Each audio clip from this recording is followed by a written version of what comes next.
Hi, I'm Buck, your personal tour guide to the Federal Reserve. I'm here to introduce you to one of the most complex but effective institutions in the United States. But don't worry, I'll explain it all in plain English.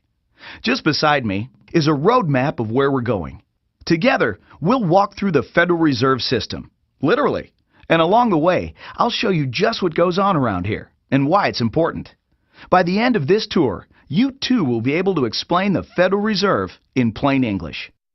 There is no other agency of government which can overrule actions that we take. There is no other agency of government which can overrule actions that we take. There is no other agency of government which can overrule actions that we take.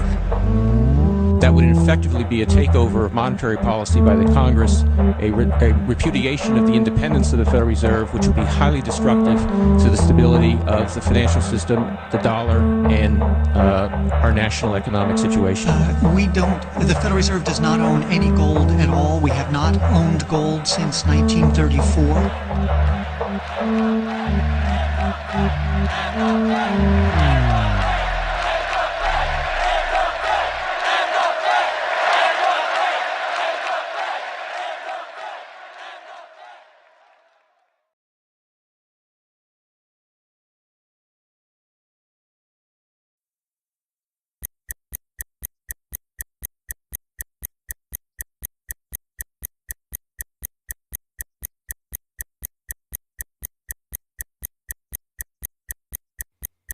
All our lives, we've been told that economics is boring. It's dull. It's not worth the time it takes to understand it. And all our lives, we've been lied to.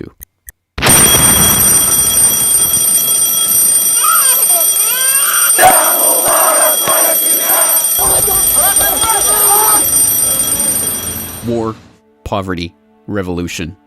They all hinge on economics, and economics all rests on one key concept. Money. Money. It is the economic water in which we live our lives. We even call it currency. It flows around us, carries us in its wake, drowns those who are not careful. We use it every day, in nearly every transaction we conduct. We spend our lives working for it, worrying about it, saving it, spending it, pinching it. It defines our social status. It compromises our morals. People are willing to fight, die, and kill for it. But what is it? Where does it come from? How is it created? Who controls it? It is a remarkable fact that, given its central importance in our lives, not one person in 100 could answer such basic questions about money as these. So if you were planning a family, you'd want to know where babies come from. Yeah. And this is a lot about banking. So let me ask you, where does money come from? Where does the money come from? Where does any money? The government prints it. It's printed off. Where does money come from? How is new money created? By labor. People work and produce wealth, and the money is supposed to match that wealth. Where does money come from? Well, I have a pretty different outlook on money. It actually comes from like trees, right? But why is this? How could we be so ignorant about a topic of such importance? Where does money come from is a basic, childlike question. So why is our only response the childlike answer meant as a joke? It grows on trees. Such a profound state of ignorance could not come about naturally. From the time we are children, we are curious about the world and eager to learn about the way it works. And what could lead to a better understanding of the way the world works than a knowledge of money, its creation and destruction? Yet discussion of this topic is fastidiously avoided in our school years and ignored in our daily life. Our monetary ignorance is artificial, a smokescreen that has been erected on purpose and perpetrated with the help of complicated systems and insufferable economic jargon. But it doesn't take an economist to understand the importance of money. Deep down, we all know that the wars, the poverty, the violence we see around us hinges on this question of money. It seems like a 1,000-piece jigsaw puzzle just waiting to be solved. And it is. The puzzle pieces, taken together, create an image of the Federal Reserve, America's central bank and the heart of the country's banking system. Despite its central importance to the economy, relatively few have heard of it, and fewer still know what it is, despite the bank's attempts at self-description. Our economy runs on a complex system of exchange of goods and services, in which money plays a key part. Coin, currencies, savings, and checking accounts, the overall supply of money is managed by the Federal Reserve. Money is the medium through which economic exchanges take place, and money as a standard of value helps us to set prices for goods and services. The job of managing money, monetary policy, is to preserve the purchasing power of the dollar while ensuring that a sufficient amount of money is available to promote economic growth. The Federal Reserve also promotes the safety and soundness of the institutions where we do our banking. It ensures that the mechanisms by which we make payments, whether by cash, check, or electronic means, operate smoothly and efficiently. And in its fiscal role, acts as the banker for the United States government. Now, these duties comprise the major responsibilities of our central bank. But in order to really understand the Federal Reserve, we must first understand its origins and context. We must deconstruct the puzzle. The first piece of that puzzle lies here, in the White House. This is where the Federal Reserve Act, then known as the Currency Bill, was signed into law after passing the House and Senate in late December 1913. The New York Times of Christmas Eve 1913 described the festive scene. The Christmas spirit pervaded the gathering. While the ceremony was a little less impressive than that of the signing of the Tariff Act on October 3rd last in the same room, the spectators were much more enthusiastic and seized every occasion to applaud. There in the White House that fateful December evening, President Wilson signed away the last veneer of control over the American money supply to a cartel, a well-organized gang of crooks so successful, so cunning, so well hidden that even now, a century later, few know of its existence, let alone the details of its operations. But those details have been openly admitted for decades.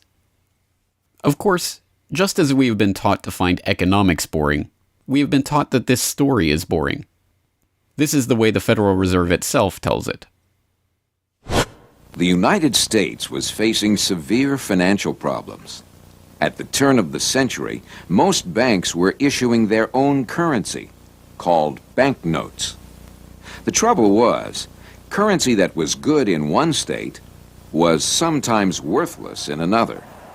People began to lose confidence in their money, since it was only as sound as the bank that issued it. Fearful that their bank might go out of business, they rushed to exchange their banknotes for gold or silver. By attempting to do so, they created the Panic of 1907. During the panic, people streamed to the banks and demanded their deposits. The banks could not meet the demand.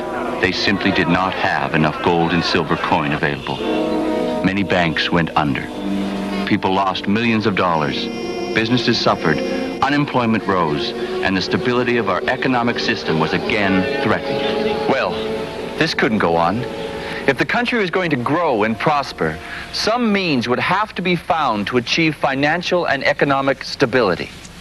To prevent financial panics like the one in 1907, President Woodrow Wilson signed the Federal Reserve Act into law in 1913.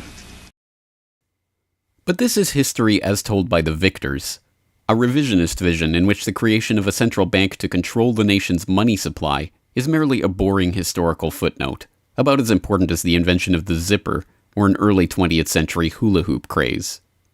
The truth is that the story of the secret banking conclave that gave birth to that Federal Reserve Act is as exciting and dramatic as any Hollywood screenplay or detective novel yarn, and all the more remarkable for the fact that it is all true. We pick up the story, appropriately enough, under cover of darkness. It was the night of November 22nd, 1910, and a group of the richest and most powerful men in America were boarding a private rail car at an unassuming railroad station in Hoboken, New Jersey. The car, waiting with shades drawn to keep onlookers from seeing inside, belonged to Senator Nelson Aldrich, the father-in-law of billionaire heir to the Rockefeller dynasty, John D. Rockefeller Jr.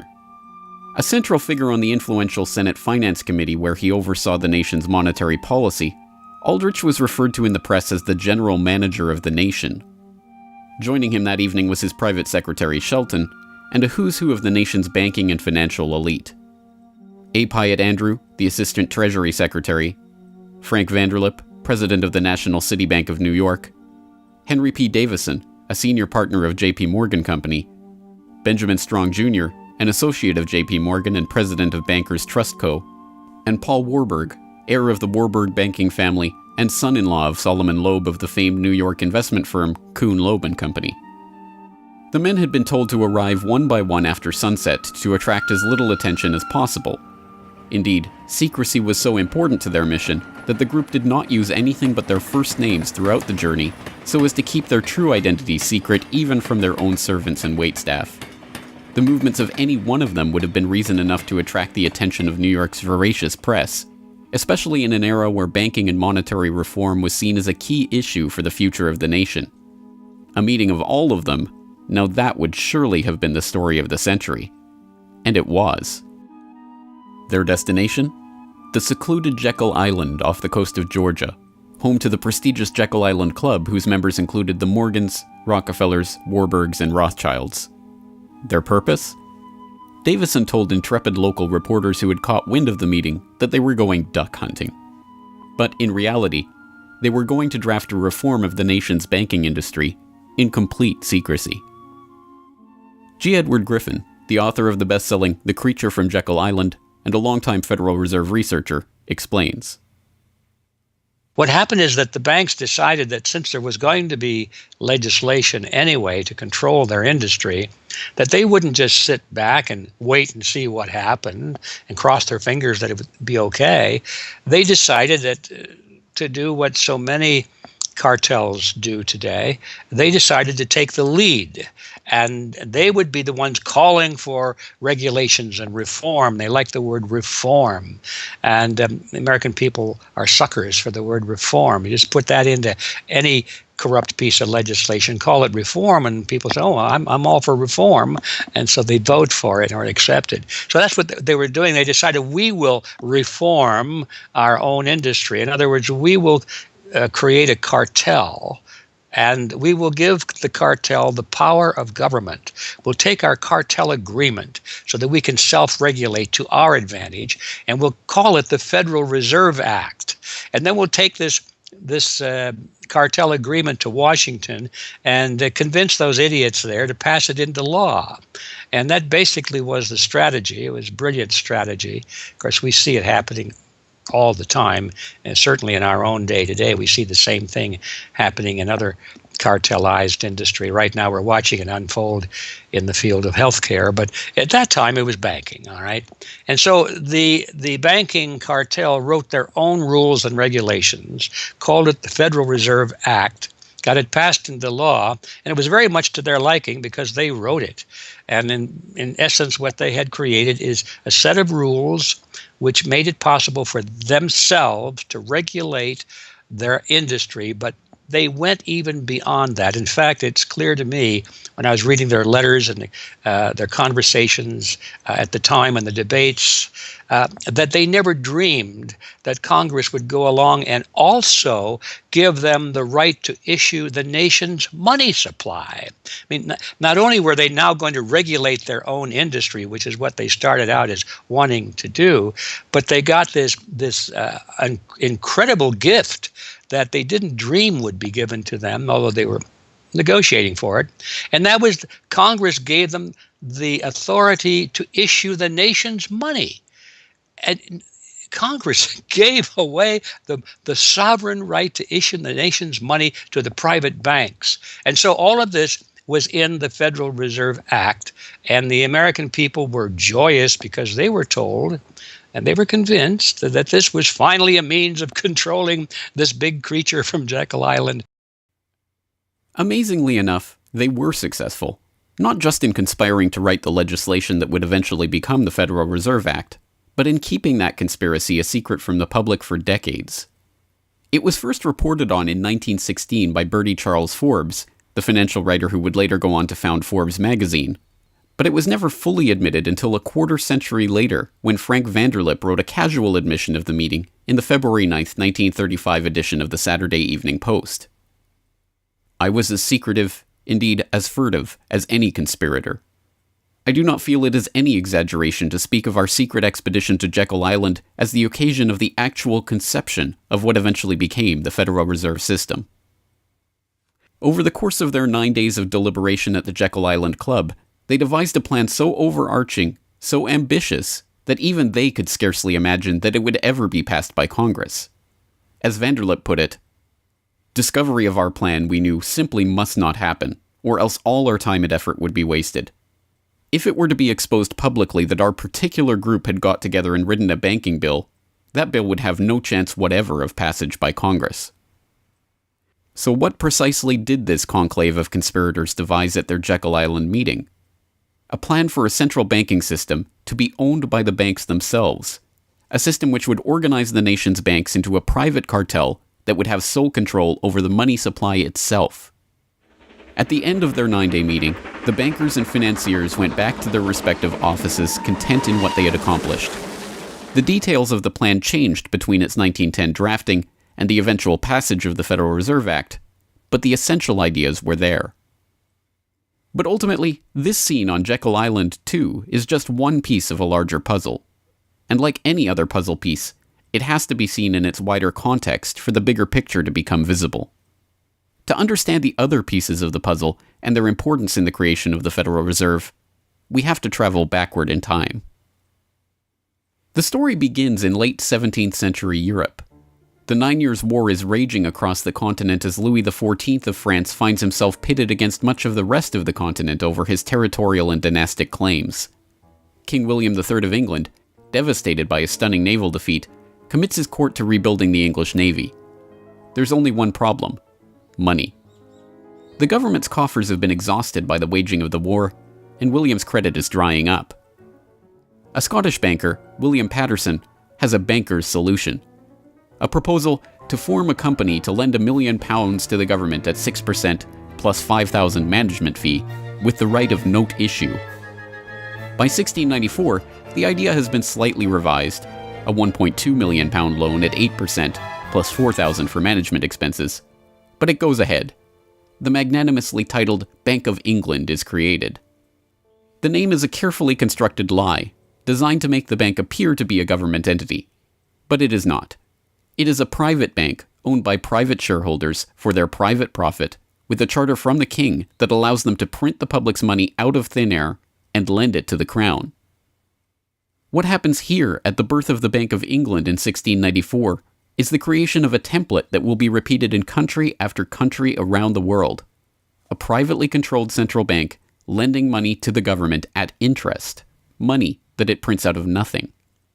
And the jewel in the crown for the international bankers that creates this system is the future economic powerhouse of the world, the United States. In many important respects, the history of the United States is the history of the struggle of the American people against the banksters that wish to control their money. By the 1780s, with colonies still fighting for independence from the crown, the bankers will get their wish. In 1781, the United States is in financial turmoil. The Continental, the paper currency issued by the Continental Congress to pay for the war, has collapsed from overissue and British counterfeiting. Desperate to find a way to finance the end stages of the war, Congress turns to Robert Morris, a wealthy shipping merchant who was investigated for war profiteering just 2 years earlier.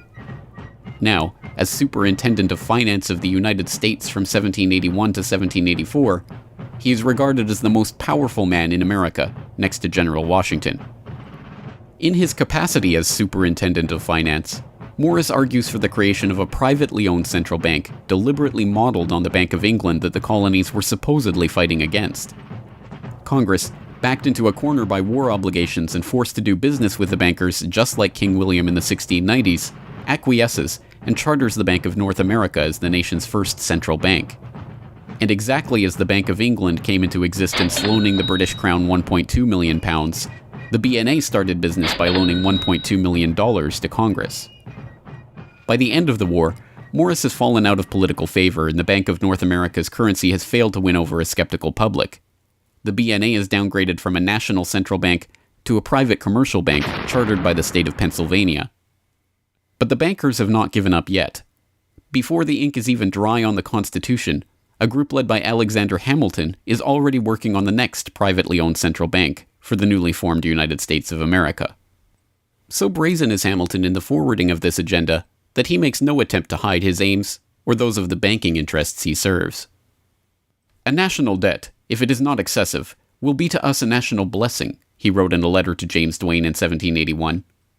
It will be a powerful cement of our union. It will also create a necessity for keeping up taxation to a degree which, without being oppressive, will be a spur to industry. Opposition to Hamilton and his debt-based system for establishing the finances of the U.S. is fierce.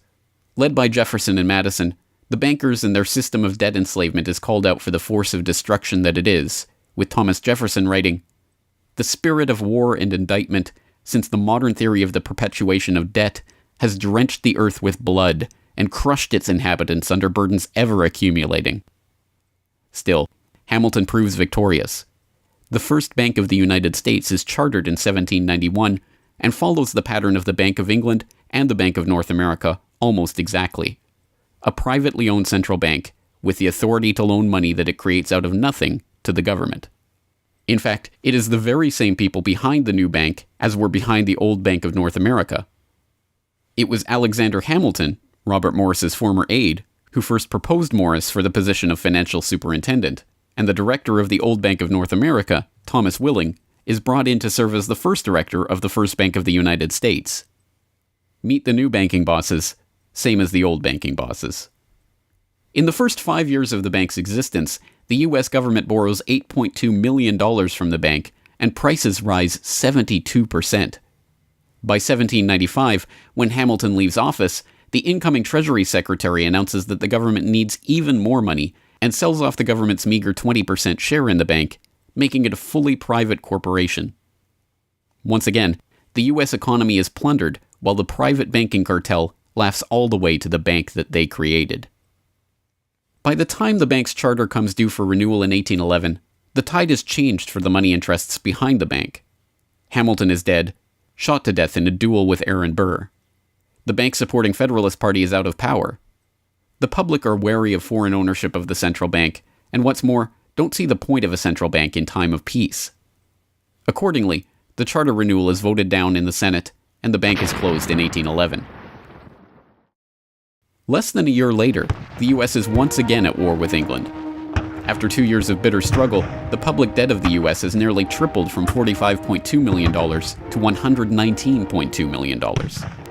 With trade at a standstill, prices soaring, inflation rising, and debt mounting, President Madison signs the charter for the creation of another central bank, the Second Bank of the United States, in 1816. Just like the two central banks before it, it is majority privately owned and is granted the power to loan money that it creates out of thin air to the government. The 20-year bank charter is due to expire in 1836, but still in his first term, President Andrew Jackson has already vowed to let it die prior to renewal. Believing that Jackson won't risk his chance for re-election in 1832 on the issue, the bankers forward a bill to renew the bank's charter in July of that year, 4 years ahead of schedule. Remarkably, Jackson vetoes the renewal charter and stakes his re-election on the people's support of his move. In his veto message, Jackson writes in no uncertain terms about his opposition to the bank. Whatever interest or influence, whether public or private, has given birth to this act, it cannot be found either in the wishes or necessities of the executive department, by which present action is deemed premature, and the powers confirmed upon its agent not only unnecessary, but dangerous to the government and country. It is to be regretted that the rich and powerful too often bend the acts of government to their selfish purposes. If we cannot at once, in justice to interests vested under improvident legislation, make our government what it ought to be, we can at least take a stand against all new grants of monopolies and exclusive privileges, against any prostitution of our government to the advancement of the few at the expense of the many, and in favor of compromise and gradual reform in our code of laws and system of political economy. The people side with Jackson, and he's re-elected on the back of his slogan, "Jackson and no bank." The president makes good on his pledge. In 1833, he announces that the government will stop using the bank and will pay off its debt. The bankers retaliate in 1834 by staging a financial crisis and attempting to pin the blame on Jackson, but it's no use. On January 8, 1835, President Jackson succeeds in paying off the debt, and for the first and only time in its history, the United States is free from the debt chain of the bankers. In 1836, the Second Bank of the United States charter expires, and the bank loses its status as America's central bank. It is 77 years before the bankers can regain the jewel in their crown, but it is not for lack of trying. Immediately upon the death of the bank, the banking oligarchs in England react by contracting trade, removing capital from the U.S., demanding payment in hard currency for all exports, and tightening credit. This results in a financial crisis known as the Panic of 1837, and once again Jackson's campaign to kill the bank is blamed for the crisis. Throughout the late 19th century, the United States is rocked by banking panics brought about by wild banking speculation and sharp contractions in credit. By the dawn of the 20th century, the bulk of the money in the American economy has been centralized in the hands of a small clique of industrial magnates, each with a near monopoly on a sector of the economy. There are the Astors in real estate, the Carnegies and the Schwabs in steel, the Harrimans, Stanfords, and Vanderbilts in railroads, the Mellons and the Rockefellers in oil. As all of these families start to consolidate their fortunes, they gravitate naturally to the banking sector. And in this capacity, they form a network of financial interests and institutions that centered largely around one man, banking scion and increasingly America's informal central banker in the absence of a central bank, John Pierpont Morgan. John Pierpont Morgan, or Pierpont as he prefers to be called, is born in Hartford, Connecticut in 1837 to Junius Spencer Morgan, a successful banker and financier. Morgan rides his father's coattails into the banking business, and by 1871 is partnered in his own firm, the firm that was eventually to become J.P. Morgan and Company. It is Morgan who finances Cornelius Vanderbilt's New York Central Railroad. It is Morgan that finances the launch of nearly every major corporation of the period, from AT&T to General Electric to General Motors to DuPont. It is Morgan who buys out Carnegie and creates the United States Steel Corporation, America's first billion-dollar company. It is Morgan who brokers a deal with President Grover Cleveland to save the nation's gold reserves by selling $62 million worth of gold to the Treasury in return for government bonds. And it is Morgan who, in 1907, sets in motion the crisis that leads to the creation of the Federal Reserve. That year, Morgan begins spreading rumors about the precarious finances of the Knickerbocker Trust Company, a Morgan competitor and one of the largest financial institutions in the United States at the time. The resulting crisis, dubbed the Panic of 1907, shakes the U.S. financial system to its core. Morgan puts himself forward as a hero, boldly offering to help underwrite some of the faltering banks and brokerage houses to keep them from going under. After a bout of hand-wringing over the nation's finances, a congressional committee is assembled to investigate the Money Trust, the bankers and financiers who brought the nation so close to financial ruin and that wield such power over the nation's finances. The public follows the issue closely, and in the end a handful of bankers are identified as key players in the Money Trust's operations, including Paul Warburg, Benjamin Strong Jr., and J.P. Morgan. Andrew Gavin Marshall, editor of the People's Book Project, explains.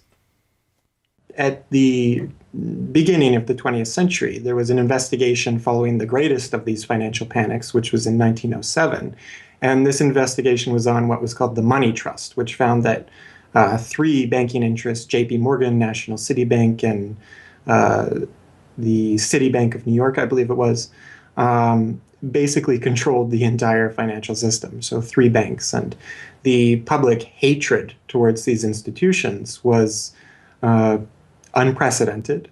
There was an overwhelming consensus in the country for establishing a central bank.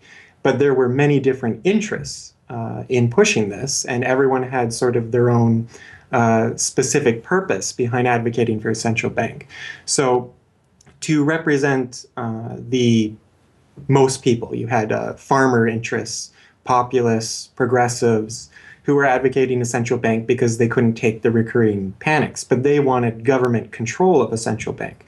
They wanted it to be exclusively under the public control because they despised and feared the New York banks as wielding too much influence. So for them, a central bank would be a way to curb the power of these private financial interests. On the other hand, those same financial interests were advocating for a central bank to serve as a source of stability for their control of the system, also to act as a lender of last resort to them, and so that they would never have to face collapse, but also in order to exert more control through a central bank.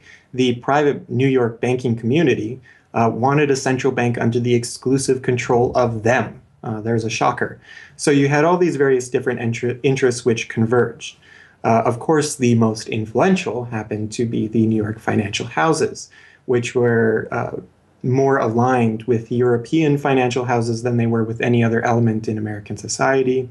The main individual behind the founding of the Federal Reserve was Paul Warburg, who was a partner with Kuhn, Loeb and Company, European banking house. His brothers were prominent bankers in Germany at that time, and he had, of course, close connections with every major financial and really big industrial firm in the United States, and most of those existing in Europe.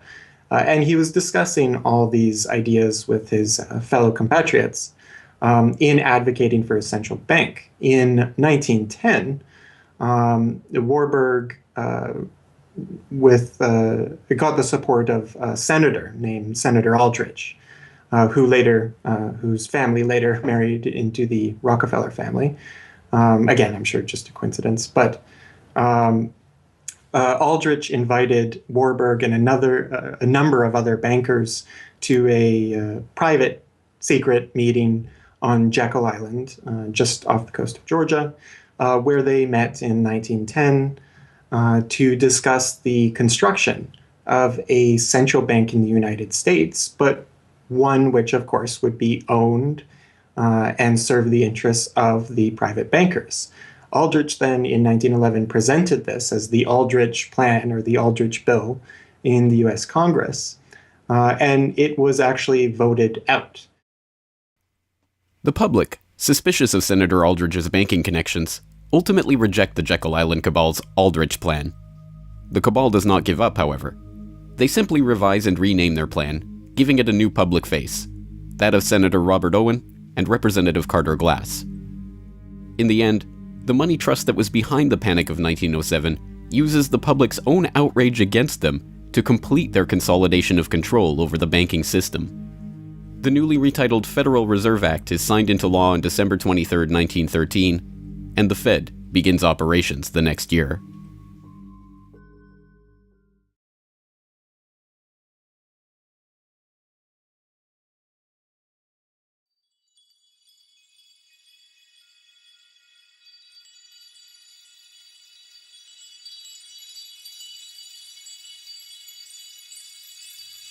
So how does the Federal Reserve System work?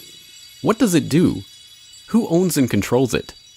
These are the basic questions that would get to the heart of the fundamental question, what is money? And that is why the answer to these questions have been shrouded in impenetrable economic jargon. Even the Federal Reserve's own educational propaganda, which has an unusual tendency towards cutesy animation and talking down to its audience, has a difficult time summarizing the Fed's mission and responsibilities.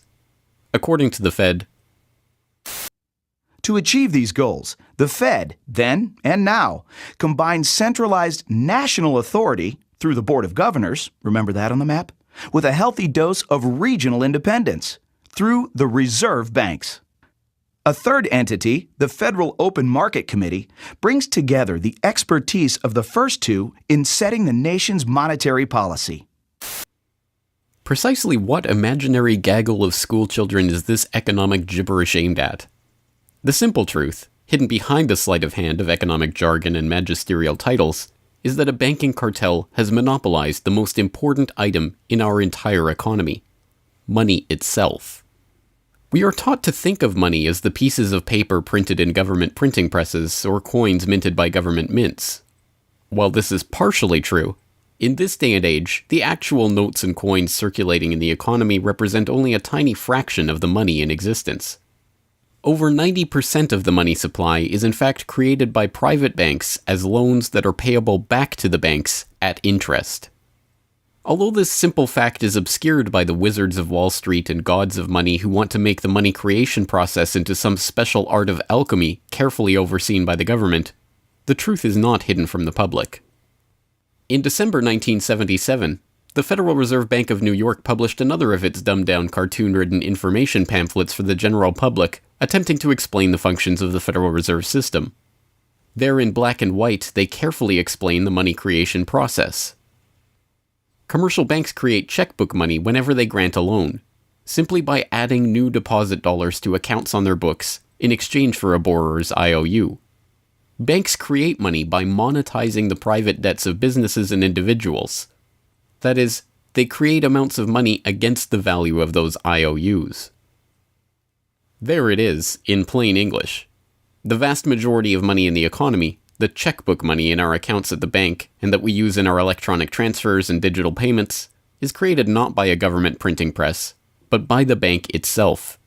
It is created out of thin air as debt, owed back to the bank that created it at interest. This means that bank loans are not money taken from other bank depositors, but new money simply conjured into existence and placed into your account. And the bank is able to create much more money than it has cash to back up those deposits. The Fed claims to be the entity overseeing and backing up the banking industry. It was established, according to its own propaganda, to stabilize the system and prevent bank runs like the Panic of 1907 from happening again. Throughout much of the 1800s, almost any organization that wanted could print its own money. As a result, many states, banks, and even one New York druggist did just that. In fact, at one time, there were over 30,000 different varieties of currency in circulation. Imagine the confusion. Not only were there multitudes of currencies, some were redeemable in gold and silver, others were backed by bonds issued by regional governments. It was not unusual for people to lose faith both in the value of their currency and in the entire financial system. With many people trying to withdraw their deposits at once, sometimes the banks didn't have enough money on hand to pay their depositors. Then, when the funds ran out, the banks suspended payment temporarily, and some even closed. People lost their entire savings, and sometimes regional economies suffered. Obviously, something had to be done, and in 1913, something was. And that year, President Woodrow Wilson signed into effect the Federal Reserve Act. This act created the Federal Reserve System to provide a safer and more stable monetary and banking system. If that was indeed its aim, it signally failed to do so in running up one of the greatest bubbles in American history to that point in the 1920s, just a decade after its creation. The popping of that bubble, of course, led directly into the Great Depression and one of the greatest periods of mass poverty in American history. Economists have long argued that the Fed itself was the cause of the Depression by its complete mismanagement of the money supply. As former Federal Reserve Chairman Ben Bernanke admitted in a speech commemorating Fed critic Milton Friedman's 90th birthday, regarding the Great Depression, "You're right, we did it. We're very sorry. But thanks to you, we won't do it again." Price stability is another cited tenet of the Federal Reserve's mandate. But here, too, the Fed has completely failed to live up to its own standards. Aside from the banking system, the Federal Reserve has another responsibility that's probably even more important. It's in charge of something called monetary policy. Basically, it means trying to keep prices stable to avoid inflation. Say you buy a CD today for $14, but what if next year the price of the CD jumped to $20 or $50? Not because of a change in supply or demand, but because all prices were going up. That's inflation. There are a lot of different causes of inflation, but one of the most important is too much money. The Fed can adjust the money supply by injecting money into the system electronically or by withdrawing money from the economy. Think of it. The Federal Reserve has the ability to create money and make it disappear. What's most important is what happens as a result. Anytime the supply of money is altered, the effects are felt throughout the economy.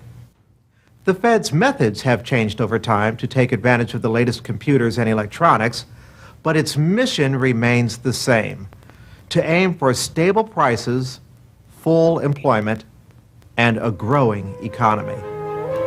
100 years ago, in 1913, the Fed was created, and we've marked it with a vertical line there. Consumer prices now are about 30 times higher than they were when the Fed was created in 1913. Paper money, too, is the responsibility of the Federal Reserve. Hence, the dollars in circulation are not Treasury notes, not bills of credit, but Federal Reserve notes, debt-based notes backed up, ultimately, by the government's own promise to pay. It's sovereign bonds backed up by the taxpayers themselves. At one time, the Federal Reserve banks were legally required to keep large stockpiles of gold in reserve to back up these notes.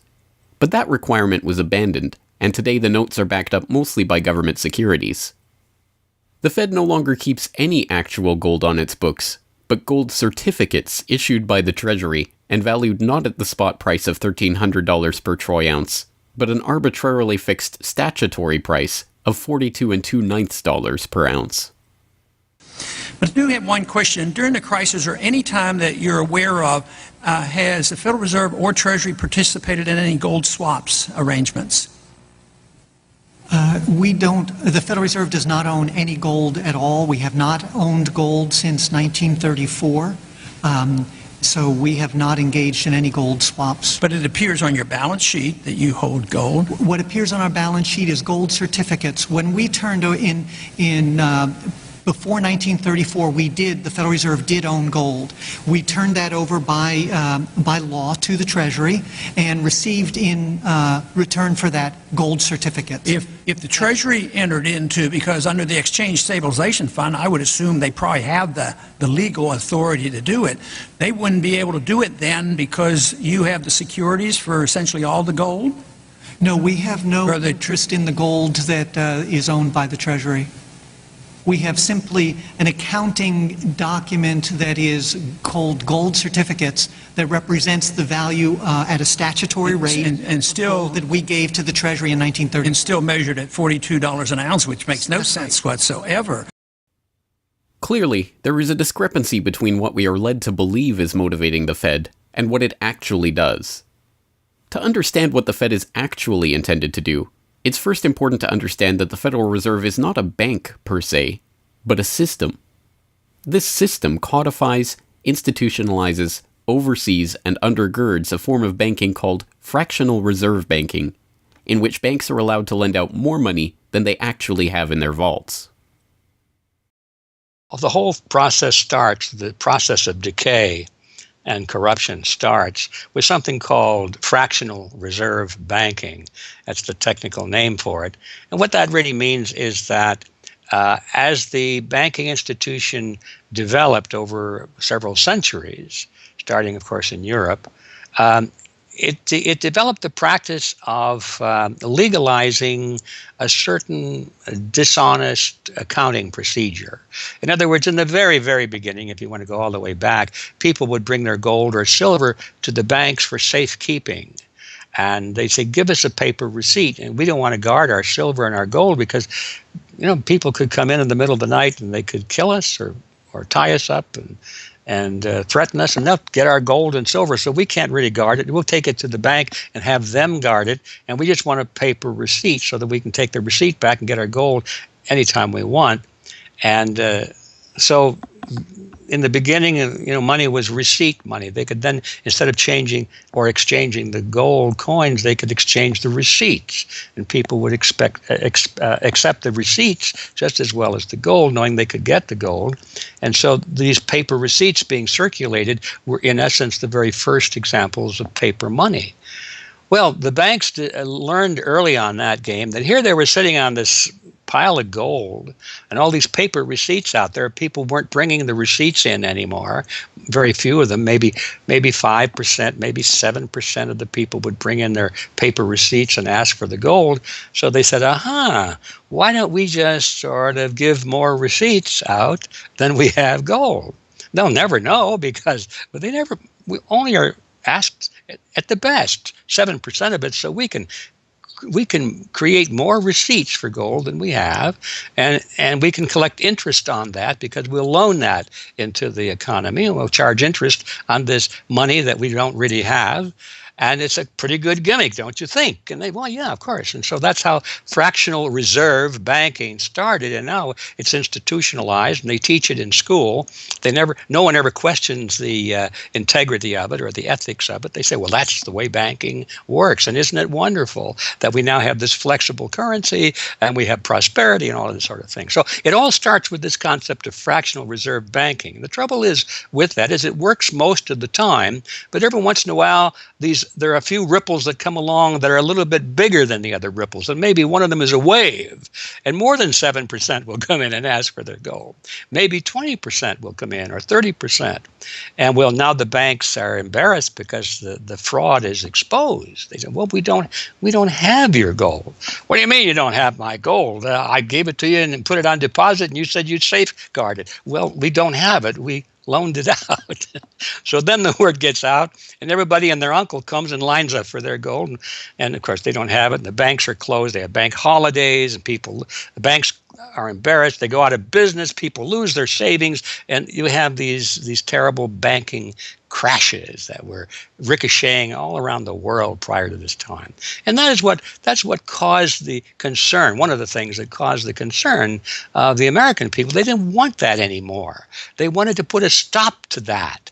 And that was the whole purpose, supposedly, of the Federal Reserve System, was to put a stop to that. But since the people who designed the plan to put a stop to it were the very ones who were doing it in the first place, you can not be surprised that their solution was not a very good one insofar as the American people were concerned. Their solution was to expand it.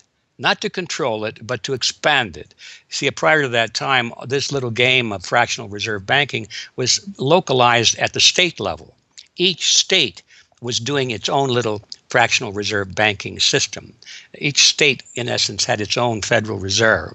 Central banks were authorized by state law to do this sort of thing, and that was causing all this problem. And so the Federal Reserve came along and said, well, no, we're not going to do this at the state level anymore because look at all the problem it's causing. We're going to consolidate it all together, and we're going to do it at the national level.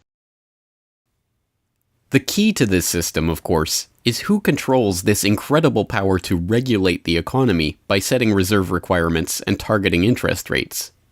The answer to this question, too, has been deliberately obscured. The Federal Reserve System is a deliberately confusing mishmash of public and private interests, reserve banks, boards and committees, centralized in Washington and spread out across the United States. So you have the Federal Reserve Board in Washington, appointed by the president. That's the only part of this system that is directly dependent upon the government for input. That's the federal part, that the government, the president specifically, gets to choose a few select governors. The 12 regional banks, the most influential of which is the Federal Reserve Bank of New York, essentially based in Wall Street to represent Wall Street, is representative of the major Wall Street banks who own shares in the private, not federal, but private Federal Reserve Bank of New York. All the other regional banks are also private banks. They vary according to how much influence they wield, but the Kansas City Fed is influential, the St. Louis Fed, the Dallas Fed. But the New York Fed is really the center of this system. And precisely because it represents the Wall Street banks who appoint the leadership of the New York Fed. So the New York Fed has a lot of public power, but no public accountability. It has no oversight. It does not answer to Congress the way that the chairman of the Federal Reserve Board of Governors does. And even then, the chairman of the Federal Reserve Board, who is appointed by the president, does not answer to the president. He does not answer to Congress. He goes to Congress to testify, but the policy that they set is independent. So they have no input from the government. The government can't tell them what to do, legally speaking. And of course, they don't. Do you think it would cause problems for the Fed or for the economy if that legislation was to pass? My concern about the legislation is that if the GAO is auditing not only the operational aspects of our programs and the details of the programs, but is making judgments about our policy decisions that would effectively be a takeover of monetary policy by the Congress, a repudiation of the independence of the Federal Reserve, which would be highly destructive to the stability of the financial system, the dollar, and our national economic situation. The Federal Open Market Committee is responsible for setting interest rates. Now, this committee, which is enormously powerful, has as its membership the governor and vice chair of the Federal Reserve Board. But the Federal Open Market Committee, most of the membership is the presidents of the regional Federal Reserve banks representing private interests. So they have significant input into setting the interest rates. Interest rates are not set by a public body, they're set by private financial and corporate interests. And that's whose interests they serve, of course. The reason that the Federal Reserve goes to such great lengths to make its organizational structure as confusing as possible is to cover up the massive conflicts of interest that are at the heart of the system. The fact is that the Federal Reserve System is comprised of a board of governors, 12 regional banks, and an open market committee. The privately owned member banks of each Federal Reserve Bank vote on the majority of the Reserve Bank's directors, and the directors vote on members to serve on the Federal Open Market Committee, which determines monetary policy. What's more, Wall Street is given a prime seat at the table, with tradition holding that the president of the powerful New York Federal Reserve Bank be given the vice chairmanship of the FOMC and be made a permanent committee member. In effect, the private banks are the key determinants in the composition of the FOMC, which regulates the entire economy. According to the Fed, its monetary policy decisions do not have to be approved by the president or anyone else in the executive or legislative branches of government. It does not receive funding appropriated by the Congress, and the terms of the members of the Board of Governors span multiple presidential and congressional terms. Or, in the words of Alan Greenspan, what is the proper relationship, what should be the proper relationship between a chairman of the Fed and a president of the United States? Well, first of all, the Federal Reserve is an independent agency, and that means basically that there is no other agency of government which can overrule actions that we take. The Fed goes on in its self-mythologization to state that it is not a private, profit-making institution. This characterization is dishonest at best, and an outright lie at worst. The regional banks are themselves private corporations, as noted in a 1928 Supreme Court ruling. Instrumentalities like the national banks or the Federal Reserve Banks, in which there are private interests, are not departments of the government. They are private corporations in which the government has an interest. This point is even admitted by the Federal Reserve's own senior counsel. Our regulations do specify overall terms for the lending, but the day-to-day operation of the banking activities are conducted by the Federal Reserve banks. They are banks, and indeed they do lend, and they do interact they're their with own depositors. agency then, essentially, They are not in that agencies. regard. Yes, they're not agencies, Your Honor. They're persons under FOIA. Each Federal Reserve Bank, the stock is owned by the member banks in the district, 100% privately held. They have private boards of directors. Majority of those boards are appointed by the independent banks, private banks in the district. They are not agencies. These private corporations issue shares that are held by the member banks that make up the system, making the banks the ultimate owners of the Federal Reserve Banks. Although the Fed's profits are returned to the Treasury each year, the member banks' shares of the Fed do earn them a 6% dividend. According to the Fed, the fixed nature of these returns means that they are not being held for profit. Despite the dishonest nature of this description, however, it is important to understand that the bankers who own the Federal Reserve indeed do not make their money from the Fed directly. Instead, the benefits are much less obvious and much more insidious. The simplest way that this can be understood is that, as a century of history and the specific example of the last financial crisis shows, the Fed was used as a vehicle to bail out the very bankers who own the Fed banks in the most obvious example of fascistic collusion imaginable. A handful of financial institutions have enriched themselves as a result of institutional speculation on a large scale as well as manipulation of the market. And secondly, what they have done is that they have then gone to their governments and said, well, we are now in a very difficult situation and you need to give us money so that we can retain the stability of the financial system. And who actually lends the money or brokers the public debt? The same financial institutions which are the recipients of the bailout. Okay, and so what you have is a circular process. It's a diabolical process.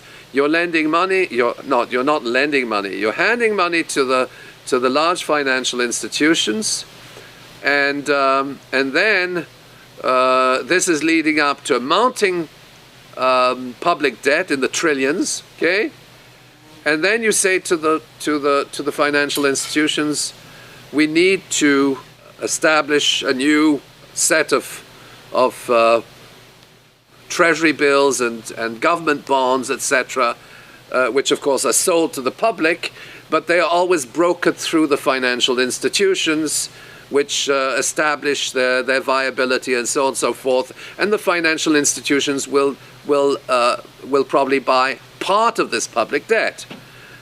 So that in effect what the government is doing is financing its own indebtedness through the bailouts. It hands money to the banks, but to hand the money to the banks, it becomes indebted to those same financial institutions, and then it says, well, we now have to emit large amounts of public debt. Please, can you help us? And then the banks will say, well, your books are not quite in order. And then the government will say, well, obviously they're not in order because we've just handed you $1.4 trillion of bailout money, and we're now in a very difficult situation, so we need to borrow money from the people who are, in fact, the recipients of the bailout. So this is really what we're dealing with. We're dealing with a circular process. The 2008 crisis and subsequent bailouts are merely the latest and most brazen examples of the fundamental conflicts of interest at the heart of America's privately owned central banking system. Beginning with the collapse of Lehman Brothers in September of that year, the Federal Reserve embarked on an unprecedented program of bailouts and special zero-interest lending facilities for the very banks that had caused the subprime meltdown in the first place. By the cartelization of the Federal Reserve structure, and thus not by accident, it was the very bank presidents who had overseen their banks' lending practices that ended up in the director positions of the Federal Reserve banks that voted on where to direct the trillions of dollars in bailout money. And unsurprisingly, they directed it toward their own banks. A stunning 2011 Government Accountability Office report examined $16 trillion of bailout facilities extended by the Fed in the wake of the crisis and exposed numerous examples of blatant conflicts of interest. Jeffrey Immelt, chief executive of General Electric, served as a director on the board of the Federal Reserve Bank of New York. At the same time, the Fed provided $16 billion in financing to General Electric. J.P. Morgan Chase chief executive Jamie Dimon, meanwhile, was also a member of the board of the New York Fed during the period that saw $391 billion in Fed emergency lending directed to his own bank. In all, Federal Reserve Board members were tied to $4 trillion in loans to their own banks. These funds were not simply used to keep these banks afloat, but actually to return these Fed-connected banks to a period of record profits in the same period that the average worker saw their real wages actually decrease and the economy on Main Street slow to a standstill. Ben Bernanke, at that time the chairman of the Federal Reserve Board of Governors, was confronted about these conflicts of interest by Senator Bernie Sanders upon the release of the GAO report in June 2012.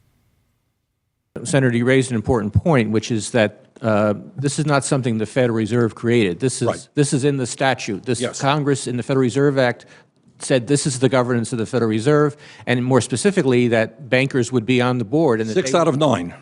Sorry? 6 out of 9 in the regional banks are come from the banking industry. That's correct, and that is in the law. And right. I'll answer your question, though. The answer to your question is that Congress set this up. We have tried, I think we've made it into something useful and valuable. We do get information from it. But if Congress wants to change it, of course, we will work with you to find alternatives. Bernanke is completely right. These conflicts are, in fact, a part of the institution itself. A structural feature of the Federal Reserve that was baked into the Federal Reserve Act itself over 100 years ago by the bankers who conspired to cartelize the nation's money supply. You could not ask for a more succinct reason why the Federal Reserve itself, this admitted cartel of banking interests, needs to be abolished. But you could get one.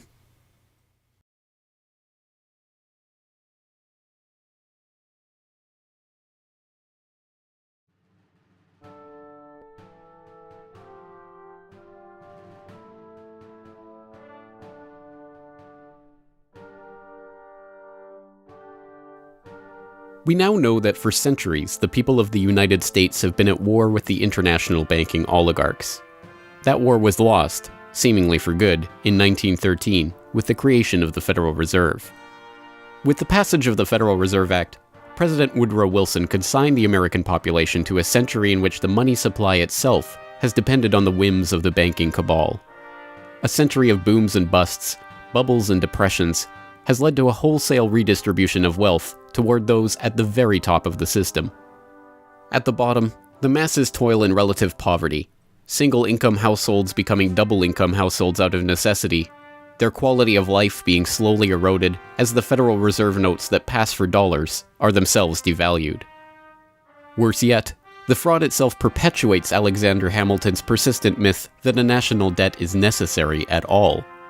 The U.S. is now locked into a system whereby the government issues bonds to generate the funds for their operations, bonds that are backed up by the taxation of the public's own labor.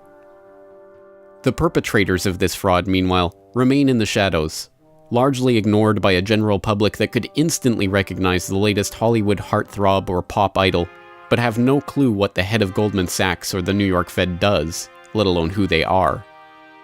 This cabal bear allegiance to no nationality, no philosophy or creed, no code of ethics. They are not even motivated by greed, but power. The power that the control of the money supply inevitably brings with it.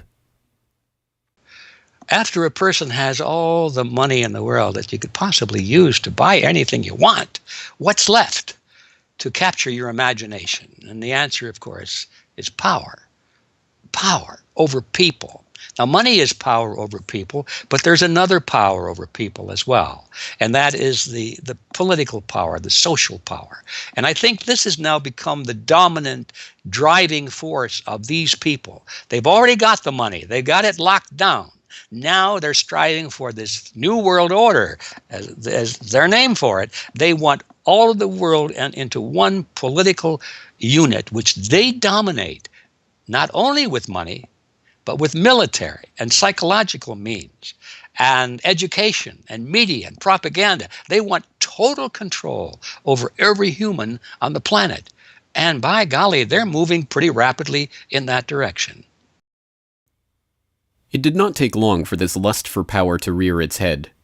In 1921, just 7 years after the Fed began operations, the same J.P. Morgan-connected banking elite that founded the Federal Reserve incorporated an organization called the Council on Foreign Relations with the goal of taking over the foreign policy apparatus of the United States, including the State Department.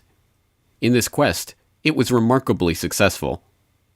Although there are only about 4,000 members in the organization today, its membership has included 21 Secretaries of Defense, 18 Treasury Secretaries, 18 Secretaries of State, 16 CIA directors, and many other high-ranking government officials, military officers, business elite, and, of course, bankers. The first director of the CFR was John W. Davis, J.P. Morgan's personal lawyer and a millionaire in his own right.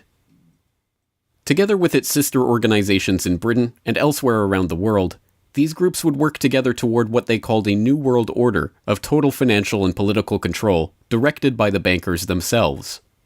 As Carroll Quigley, noted Georgetown historian and mentor of Bill Clinton, wrote in his 1966 work, Tragedy and Hope, A History of the World in Our Time, the powers of financial capitalism had a far-reaching aim, nothing less than to create a world system of financial control in private hands, able to dominate the political system of each country and the economy of the world as a whole. This system was to be controlled in a feudalist fashion by the central banks of the world acting in concert, by secret agreements arrived at in frequent private meetings and conferences. The apex of the system was to be the Bank for International Settlements in Basel, Switzerland, a private bank owned and controlled by the world's central banks, which were themselves private corporations.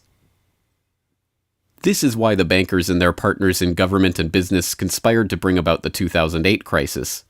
Not for the pursuit of money, but power. In the same way the bankers used the panic of 1907 to consolidate their control over the money supply, they hope to use the 2008 crisis and subsequent panics, which they themselves have created, to consolidate their political control. The International Summit for the Global Financial Crisis has been expanded from G7 to G20 because the leading 7 developed countries cannot solve the crisis alone. This expanded meeting raises the question whether a new global financial system will be created. So is this some sort of new world order, which Gordon Brown kind of alluded to? British Prime Minister Gordon Brown has described the quote-unquote guiding principles to be addressed at the summit. They are transparency, sound banking, responsibility, integrity, and get this, global governance, unquote. I think a new world order is emerging, and with it the foundations of a new and progressive era of international cooperation. The inevitable conclusion, one that flows necessarily from the true understanding of this situation, is that the Federal Reserve System needs to be consigned to the dustbin of history. After a century of enslavement, it is time for the American public to finally throw off the bankers' debt chains. If there was ever a point in human history to start questioning alternatives, this would be it. And to think that where we are and simply say, oh, well, this is the best of our options. How many of the best options lead to self-destruction? Doesn't sound like a best option. I think that with a world of 7 billion people, we can probably come up with something better than a system in which a few thousand people benefit so much at the expense of everything else on this world, and at the expense of the potential for the future of mankind. They're leveraging our future. And so long as we accept this way of thinking, so long as we accept these institutions as having dominance, that's the direction we'll be going. So I think reform is a good way to try and stall and to push back directly against the expanding and evolving power structures. But a radical change is what's really needed, and that has to be built from the bottom up. But I think that these two processes can and should go together in parallel. If you've made it this far, congratulations. You are now better informed on the economic history of the United States and the truth about the Federal Reserve than 99% of the population. If you do nothing else, then just working to get those around you educated on this information alone will have a profound effect. Once they learn of the scam, many are motivated to do something about it, and they, in turn, inform others. This is the viral nature of suppressed truth, and it is the reason that more people are aware of and energized by the issue of the Federal Reserve and the nature of money than ever before. Perhaps even more amazingly, this movement is spreading to other parts of the globe. Recognizing the interlocking nature of the modern global economy and the international nature of the banking oligarchy, movements to abolish the Federal Reserve have sprung up in Europe, where protests against the cartelized central banking system are taking place in over 100 cities, attracting 20,000 people on a weekly basis. I started this movement because I realized that the Federal Reserve Act, in my opinion, is one of the most worst laws in the whole world. So a private banking company is lending America the money, and in my opinion, America is not any more democratic. The Federal Reserve tells the government what to do, and that's a problem. It's a very big problem, especially in the U.S. Why is it a global issue, and why are people doing it here in Germany? Because when you realize that this finance system, it's a global system, you have to go to the really beginning of the system. And in my opinion, it's also the World Bank and the International Fund of Currencies and stuff like this. But at the beginning of all this is a law from 1913. Woodrow Wilson signed it. And this is the beginning of all this hardcore capitalism we are suffering right now from. And the only way to stop this is maybe to break this law. But what if the burgeoning movement to end the Fed is successful? What system do people propose as the answer? There have been several proposals along different lines by various researchers. Some argue for a return to America's colonial roots of debt-free money issued by state-run banks, pointing to the Bank of North Dakota as one already functioning, successful model of this approach. We've had two banking systems ever since the 1860s, with the state bank system and the federal bank system. And the federal bank system are the big Wall Street banks, particularly. They dominate the federal system. So they're taking over right now. I mean, in California, we don't even have any local banks where I am. They're now, we had two, and I had accounts in both of them, and they're now, one of them is Chase Bank, and the other is U.S. Bank. So they're both big Wall Street banks now. They've been taken over. So if you can keep, it's the local banks that have an interest in serving the local business. The big banks have no interest in making loans to local business. It's too risky. Why should they bother? They've got this virtually free money they can get from the Fed and from each other, and it's much more lucrative to them either to speculate in commodities or other things abroad, or what works very well for them is to buy long-term government bonds at 3%, because these have no capital requirement. The capital requirement for government bonds are zero. So they can buy all of those that they want. Whereas if they buy, let's say, mortgages, or if they make loans for mortgages, or they make loans to businesses, then they have to worry about their capital requirement. And as soon as they've used up all their capital, in other words, $8 of capital will get you $100 of loans, then they can't make any more loans. They have to wait for 30 years till those loans get paid off. So what they do, if they do buy mortgages, is sell them off to investors. And so that was the whole mortgage-backed securities scam that we've seen. I mean, they had no motivation to make sure that these borrowers were actually sound borrowers. They just wanted to make a sale, so they sold the stuff to the unwary investors who might be somebody in Iceland or Sweden or pension funds. Yeah, so that didn't work out so well. So a state bank with the partnering with the local banks can provide the capital, can help them with capital. In North Dakota, the state bank guarantees the loans of the local banks, allowing them to make much bigger loans than they could otherwise. And the state bank provides liquidity to the small banks.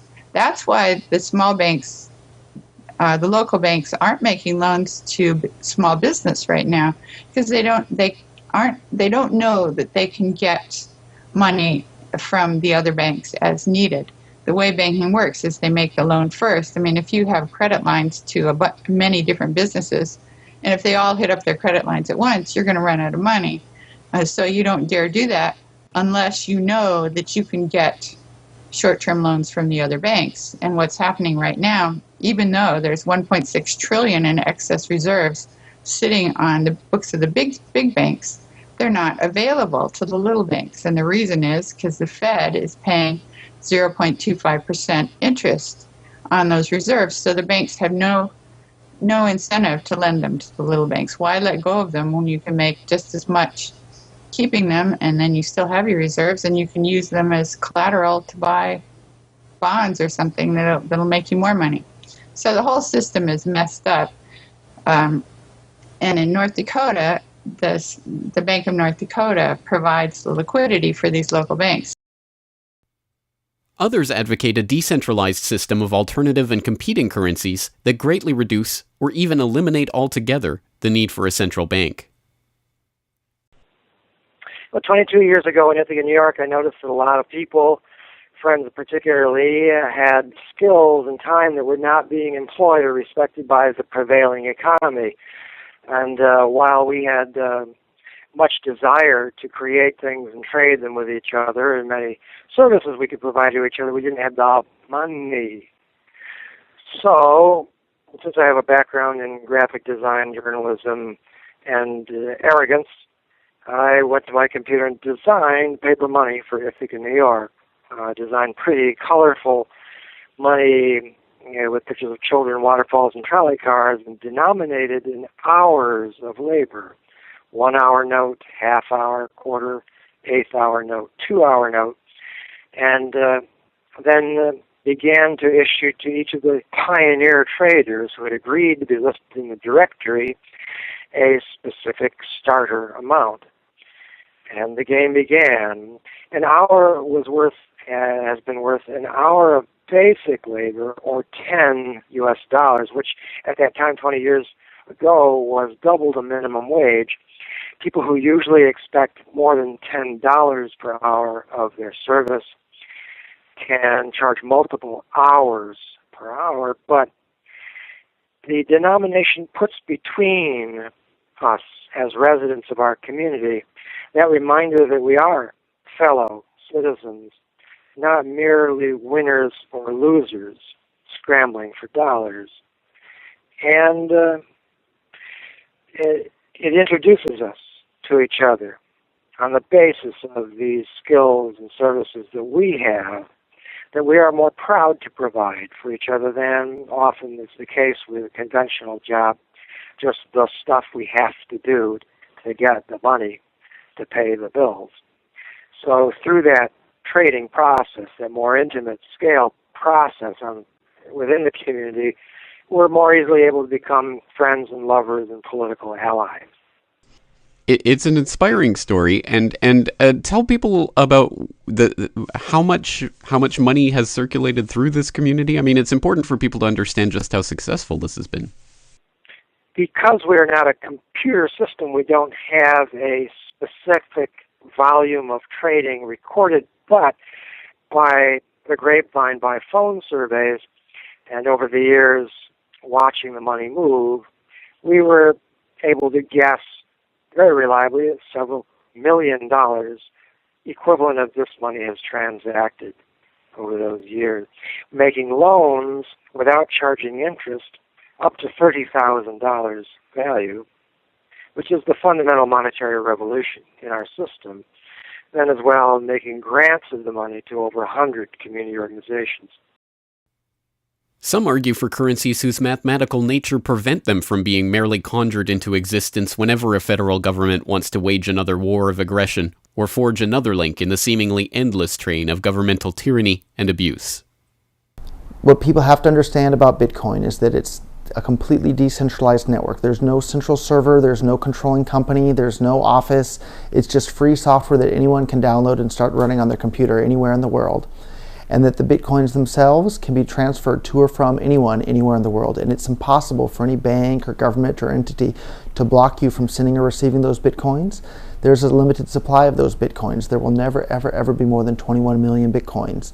And so because, like everything, the price is set based on supply and demand, because the supply of Bitcoins is limited and the demand is increasing as more and more people start to use them and more websites start to accept them, the price of Bitcoins in terms of dollars is going to have to increase even a lot more than the $500 per Bitcoin that it is today. Are there any drawbacks at all to the idea of using a cryptocurrency?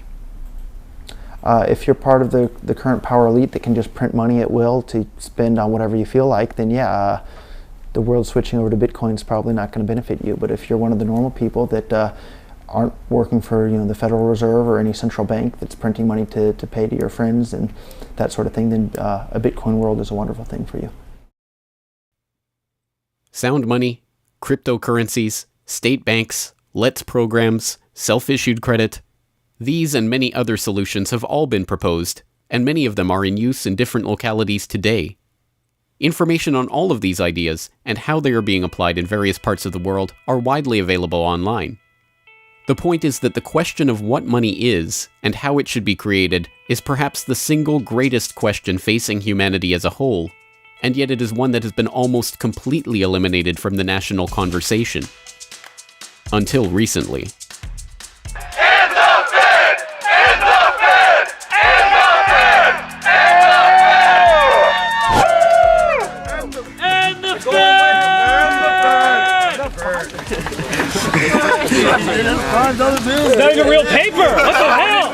And the Fed! And the Fed! And the Fed! And the Fed!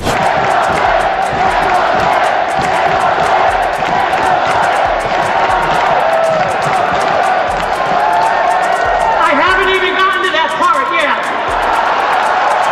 We can do it again when I get to that part.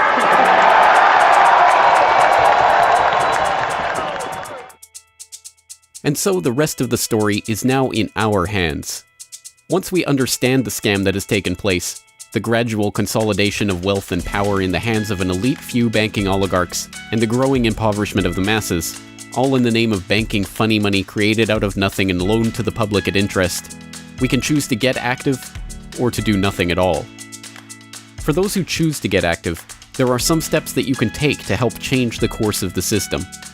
First, follow the links and resources from the transcript of this documentary at corbettreport.com/Federal Reserve to familiarize yourself with the history, the connections, and the functions of the Federal Reserve System. If you can't explain this material to yourself, then you will never be able to teach it to others. Secondly, begin reaching out to others to bring them up to speed on the issue. It can be as simple as broaching this conversation in the Monday morning water cooler talk, or passing out a copy of this documentary, or sending out links to this information to your email list. Insert this topic into your conversations. When people start talking about the national debt, or the state of the economy, or other political talking points, get them to question the roots of these issues, and why there is a national debt at all. Thirdly, when you are able to find or create a group of like-minded people in your area who are engaged with the issue, start a study group on the issue and its solutions. The study group can help source alternative or complementary currencies in the local area, or, if none exist already, the group can form the basis for a community of local businesses and customers who are willing to start experimenting with ways to wean themselves off of the Federal Reserve notes. Fourthly, use the resources at corbettreport.com, including the Federal Reserve information flyer, or hold DVD screenings to attract interest in your group and draw others into studying the true nature of the monetary system. The work of building up an alternative to the current system can seem daunting, even at times overwhelming. But it is important to keep in mind that the Federal Reserve System that seems so monolithic today has only been around for 1 century. Central banks have been defeated in America before, and they can be defeated again. The question of how we decide to change this system is not rhetorical. It will either be answered by an informed, engaged, active population working together to create viable alternatives and to dismantle the current system, or it will be answered by the same banking oligarchy that has been controlling the money supply, and indeed the lifeblood of the country, for generations. Now, 1 century after the creation of the Federal Reserve System, we have a choice to make. Whether the next century, like the one before it, will be a century of enslavement, or, transformed by the actions and choices that we make in the light of this knowledge, a century of empowerment.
Hello, this is James Corbett of CorbettReport.com, the writer, producer, director, narrator, and just about everything else you can imagine with regards to the documentary that you just finished watching, Century of Enslavement, The History of the Federal Reserve. As I mentioned towards the end of that documentary, if you've made it this far, then you are now better informed about the Federal Reserve, its origins, what it is, how it functions, and why it must be opposed than 99% of the general public. And if you've made it this far, then you are obviously one of the very few who is very eager and motivated to join the rising tide of free humanity that is seeking to throw off the debt chains of the banksters in the United States and around the world. And if you are so motivated, then I have some treats for you. I have some resources that I'd like to direct you to. As I mentioned again towards the end of that documentary, there are some resources up at CorbettReport.com that I hope will help you in your quest to better inform yourself and better inform others about the Federal Reserve System. Because once again, if you can't explain this to yourself, then how could you ever hope to explain it to anyone else? So I think the first quest that we must all engage in is to improve our own understanding of the Federal Reserve System and how it functions, and then to spread that information to others. And on that note, once again, if you go to CorbettReport.com, you'll be able to find, first and foremost, this documentary itself is, of course, 100% freely available online, which you would know because you're watching this right now. So, of course, there will be links to the YouTube version of this documentary or the downloadable MP4 version on my website. There's also audio MP3 files available for download. All of those, again, freely open to the public, and I do encourage you to send them out to others if you do find it to be a valuable resource yourself. And once you're there at CorbettReport.com, you'll find not only the documentary itself, but also a transcript of the documentary, complete with hyperlinks to all of the source documents, videos, articles, all of the information that was used to compile this documentary. So I hope that will be a valuable resource, again, for people who are looking to put this information together in a way that makes sense in their own head, and so that they can see where all of this information is coming from, much of it sourcing from the Federal Reserve itself. So I hope that the hyperlinked transcript will be valuable to people out there who are seeking to broaden their understanding of these topics. And you will also find there a news information pamphlet that I have put together with the help of Mike Krentz of MikeKrentz.com, a graphic designer who's helped me out a lot behind the scenes on the website. As you can tell from the graphics on this documentary, I'm not a graphic designer myself by trade or by training. So I certainly do appreciate Mike's help in putting this information pamphlet together. And this is just a few points that have been addressed in this video, informational points about the Federal Reserve, what it is, and some interesting little teasers to get people interested in this information. You can download and print this off from CorbettReport.com and use it however you like, handing it out to people on the street, using it as a discussion point if you hold a DVD screening, if you want to just post it up in public areas, only where allowed by law, of course. Once again, this is freely available for download and for you to print out and to use to help spread information about the Federal Reserve System. And it's available both in color and black and white and should print nicely onto standard 8.5 by 11 letter size paper. So that will all be up there at the website, along with, of course, an actual DVD version of this documentary. Once again, if you do find this information useful, then I hope you will try to spread it to others. There are a lot of people who prefer the online link, but there will be some people who you cannot reach online. For those people, and for yourself, if you so desire, here is a physical hard copy that you can order from CorbettReport.com for 2,000 Japanese yen. That's about 20 Federal Reserve notes. Because unfortunately, we are trapped in this debt-based bankster-led system. So we do all require these pieces of paper in order to put a roof over our head and food on the table, myself included. So your support is obviously greatly appreciated. And for that 2,000 Japanese yen, about 20 Federal Reserve notes, you'll receive this documentary. Disc 1 containing the documentary itself. Disc 2, the full 1-hour interview with G. Edward Griffin. So I think, again, a valuable resource for people who are looking for more information about the Federal Reserve. So that's available at CorbettReport.com, along with all of this that we've talked about here, the information pamphlet, the hyperlink transcript, all of the various formats this is available in. Once again, I've tried to make this as straightforward as possible and also as detailed as possible so that you can start to further your own exploration and understanding of this system that we're facing. Once again, of course, any way that you choose to get this information out to others is greatly appreciated, but if you do want to send the Corbett Report links around, the best one to use is CorbettReport.com/Federal Reserve. That will have the documentary in the YouTube format, it will have the downloadable MP3 and MP4 formats, it will have the transcript, it will have the downloadable information pamphlet, And it will also have a link to buy the DVD. So all of that will be there at corbettreport.com/Federal Reserve. Please send people there if you're going to send people anywhere.